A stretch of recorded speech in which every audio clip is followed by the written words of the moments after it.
d'aéroports pharaoniques, dépassés, inutiles, car Nantes a déjà un aéroport international très loin de la saturation. Ce projet est dévoreur de 2000 hectares de terres agricoles et glouton en fonds publics. Notre lutte a d'abord été le fait des paysans exploitants. Réactivée à partir de 2000, elle a rassemblé des citoyens, puis au sein d'une coordination des associations et organisations citoyennes environnementales, des syndicats, des partis, des élus, des pilotes. Plus récemment, des nouveaux, jeunes et moins jeunes, sont venus dans les maisons inoccupées et sur les terres laissées en friche. Bien qu'illégales, leur présence est totalement légitime. Face à l'accélération des procédures d'expropriation, une grève de la faim des paysans a démarré en avril-mai. Elle a duré 28 jours pour certains, 7 personnes ayant jeûné. Cette grève a mobilisé jour et nuit un comité de soutien de centaines de personnes. Nous avons occupé pendant tout ce temps un square en plein cœur de Nantes.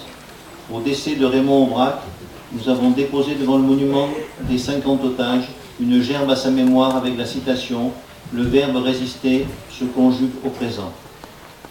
Cette grève a permis d'obtenir le gel des expulsions jusqu'au rendu des différents recours, ce qui nous donne un répit de l'ordre de 2 ans pour poursuivre la lutte dans de bien meilleures conditions. Cette dernière se poursuit sur le terrain. Encore cette semaine, nous avons refusé l'entrée de la Vache qui rit, notre local de résistance, au juge des estimations encadré de la force publique. Nous sommes ainsi nombreux, en France et ailleurs, à mener des luttes de résistance dans différents domaines, y associant la volonté de construire d'autres solidarités, d'autres modes de vie.